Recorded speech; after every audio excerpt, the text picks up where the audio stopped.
Aujourd'hui, on va parler d'un thème qui est aussi important que la plomberie, qui est un élément important quand on aménage un van, c'est l'électricité.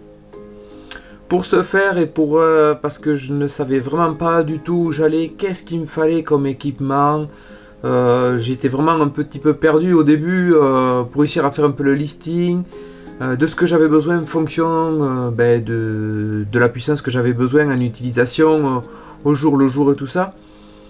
Pour cela, je vous conseille dans un premier temps de faire la liste de tous les équipements électriques que vous allez avoir dans votre fourgon.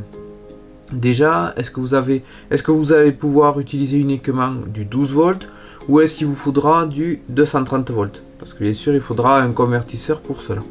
Je vais vous parler vite fait d'un convertisseur, vous expliquer, même si dans mon véhicule j'en aurai pas, je vais quand même vous donner une brève explication. Donc c'est à dire, vous aurez votre batterie auxiliaire ici avec une borne plus et ici une borne moins, et vous voulez brancher par exemple un ordinateur portable. Et l'ordinateur portable, lui, il fonctionne en 230 volts. Et le courant, c'est de l'alternatif. Nous, le problème, c'est que pour réussir à avoir du 230 volts, on va devoir partir donc, ici, ce que j'avais écrit dessous, du 12 volts, qui est du courant continu, une alternance continue. Et on va devoir réussir à avoir du 230 volts pour charger notre fameux ordinateur. Donc comment ça va se passer? On va devoir passer par un boîtier qui s'appelle tout simplement un convertisseur. On va lui amener tac tac tac le 12 volts, et ici en sortie il va nous sortir du 230 volts. C'est un peu comme un transformateur si vous voulez. Tu vas devoir faire la liste de tous tes équipements et de leur mettre dans un petit tableau leur durée de fonctionnement et leur puissance, pour qu'au final ça te donne le nombre de wattheures qu'ils vont consommer. Et tu vas additionner tout ça et ça va te donner une valeur, et en fonction de ça, ça va t'aider à dimensionner, à savoir la valeur, la taille de ta batterie. Et ça, surtout si tu as la moindre question, parce que c'est un petit peu compliqué.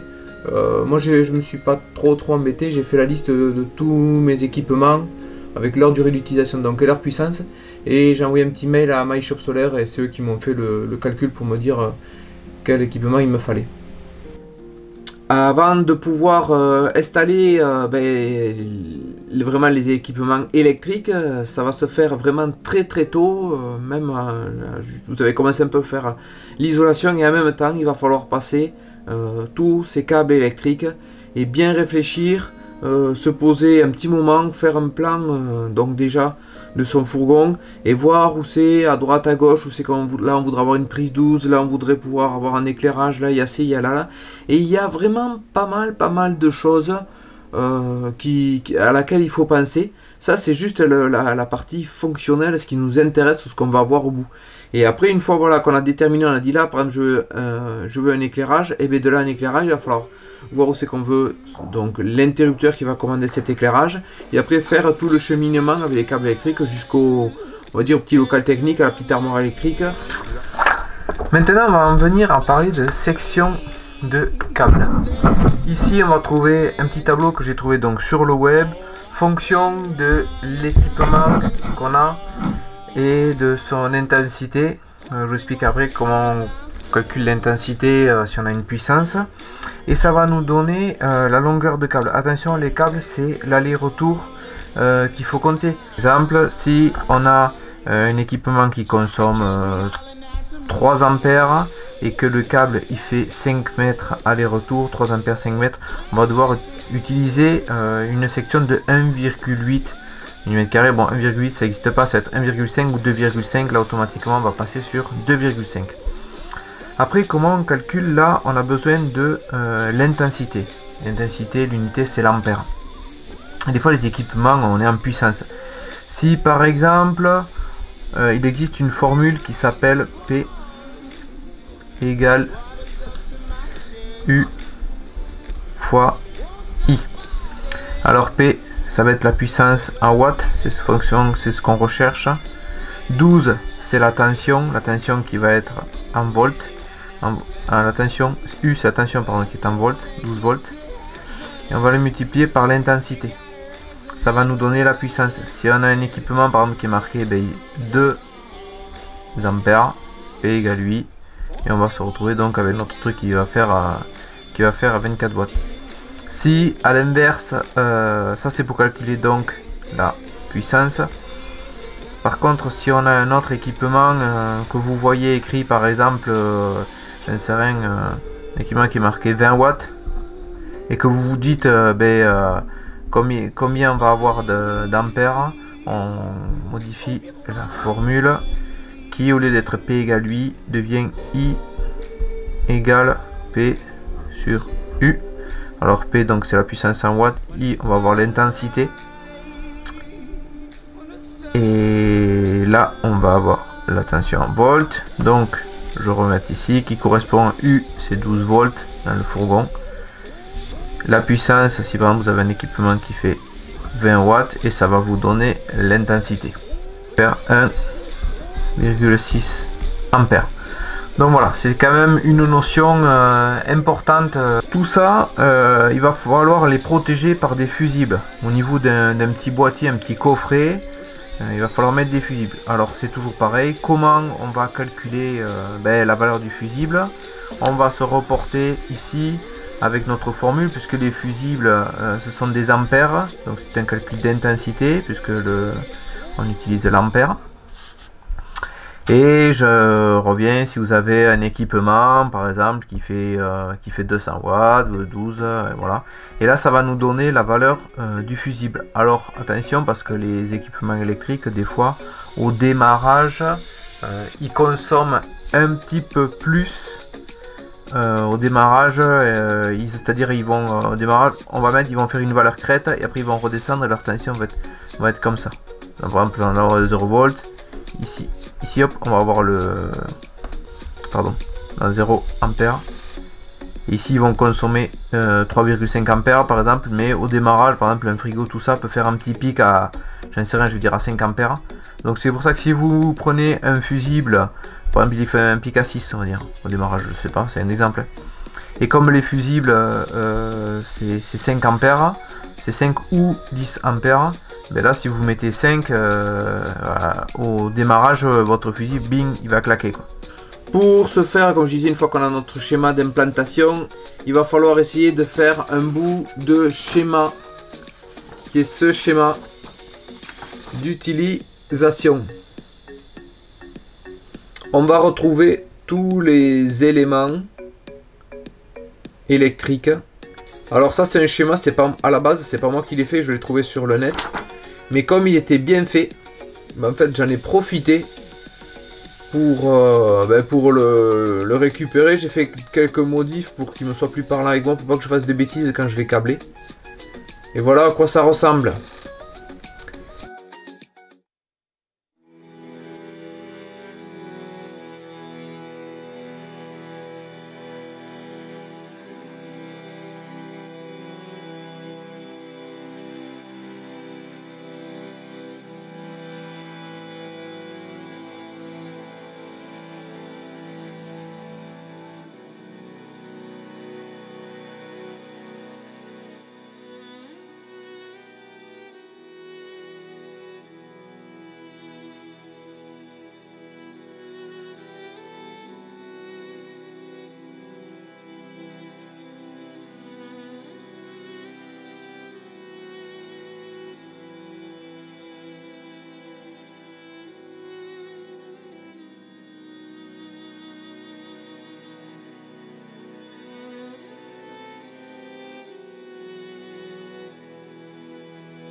me voilà dans la soute, là où on va retrouver les équipements électriques que j'ai mis dans un coffret. Ici j'ai mis une petite étiquette batterie, voilà, ici un petit autocollant homme mort. Qu'est-ce qu'on retrouve ici sur le côté? Ça va être nos fameux coupe-circuits. Le premier il est marqué coupe batterie du porteur, voilà, c'est pour isoler. Deuxième chose c'est avant la distribution, c'est-à-dire c'est sorti de batterie avant d'aller sur le boîtier où il y a tous les fusibles. Et le dernier c'est le panneau solaire. Alors avant distribution je vais le mettre en route. Vous allez entendre le bip, c'est le détecteur de fumée. Voilà. Système électrique avec ici la batterie. Ici le petit boîtier, ça c'est le Smart Battery Protect. Voilà, ça permet de protéger la batterie et ça surveille la consommation. Tout ça c'est connecté. Le matériel c'est du Victron Energy. Tout ça c'est connecté avec une application que je vous ferai voir après. Et au moins avec l'application on peut surveiller qu'on n'ait pas de souci de trop de consommation. Et voilà, ça permet de surveiller ce qui nous reste dans la batterie. Donc là ici on retrouve un chargeur qui va venir, voilà, avec ses pinces, pouvoir recharger en 230 volts la batterie, brancher sur une prise. Ici on retrouve mon intergénéral qui vient de la prise extérieure à la prise P17.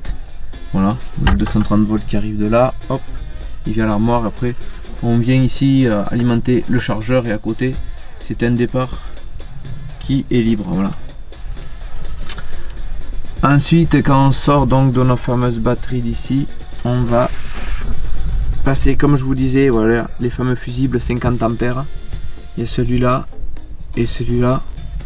Donc quand on sort de notre batterie, ici on va venir sur un fusible et sortie du fusible on passe par donc l'inter qui est sur le côté que je vous ai voir avant, et puis on va retrouver ici notre boîtier fusible.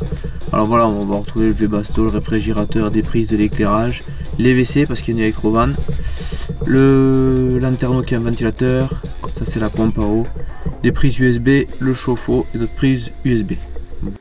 Ensuite sur le côté droit là on va retrouver deux équipements que je vous ai déjà parlé. Ça c'est le chargeur contrôleur, c'est le fameux MPPT, c'est lui qui régule le panneau solaire branché dessus, et après ça va sur la batterie et c'est lui qui régule la charge de la batterie, voilà, par le panneau solaire. Et ici le dernier équipement, toujours du Victron Energy, c'est le fameux coupleur séparateur qui fonctionne avec la batterie du porteur.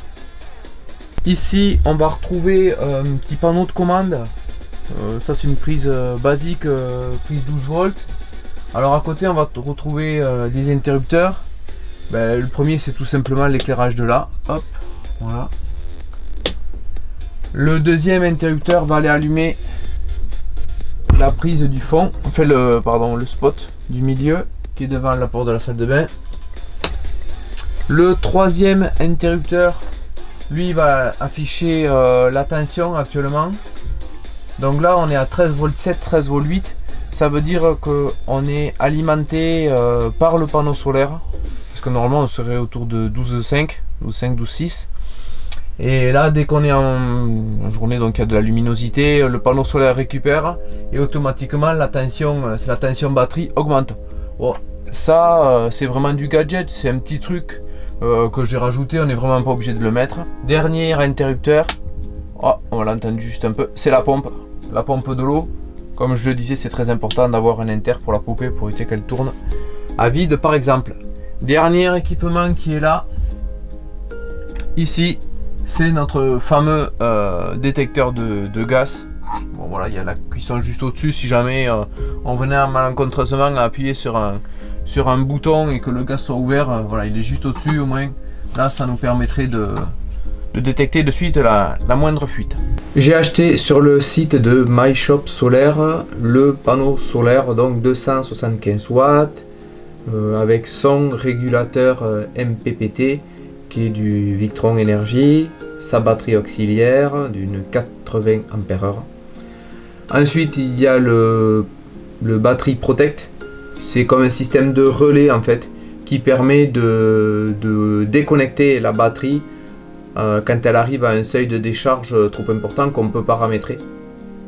Ensuite, il y a le coupleur séparateur qui lui aussi du Victron Energy qui vient charger donc ma batterie quand je roule.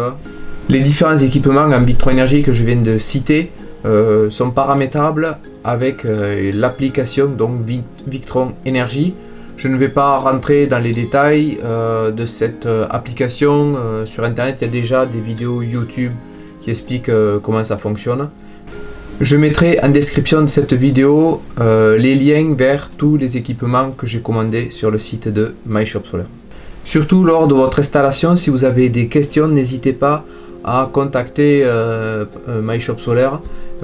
J'avais un doute au niveau de quelques branchements, même s'il y a toutes les documentations techniques sur leur site, on peut vite s'embrouiller, donc si vous n'êtes pas trop à l'aise là-dessus, que vous avez un doute, moi je leur ai carrément envoyé par mail mon schéma de l'installation électrique pour voir si pour eux ça collait bien et que je ne fasse pas d'inversion de polarité et de risquer d'abîmer, de détériorer du matériel. Et la réponse a été très rapide dans la journée ou le lendemain et ils ont validé mon petit schéma électrique, donc ça m'a quand même bien rassuré à ce niveau là. J'espère que cette vidéo sur l'installation électrique t'a plu. Surtout si tu as la moindre question, tu le mets en commentaire, j'essaierai d'y répondre. Je te dis à bientôt pour une nouvelle vidéo. Ce sera la dernière vidéo sur la construction, sur l'aménagement du fourgon. Actuellement, je ne l'ai pas parce que je l'ai amené chez un professionnel, mais je vous expliquerai ça dans la prochaine vidéo, qui lui s'occupe de toute la partie paperasse et tout ça pour monter le dossier, contrôle gaz et tout. Voilà, je lui ai amené, ça va me coûter quelques sous, c'est sûr, mais au moins je suis plus tranquille parce que je trouvais la charge assez importante pour monter le dossier, les poids, les plans et tout ça. Voilà, donc au moins c'est lui qui s'en occupe. J'ai espoir, ce que j'ai entendu dire, c'est que passant par un professionnel, ça irait peut-être un petit peu plus vite pour avoir les papiers et en même temps le rendez-vous à l'Adréal. Donc je croise les doigts, j'espère que je l'aurai rapidement. Mais je vous dis à très vite pour une prochaine vidéo. Bye bye.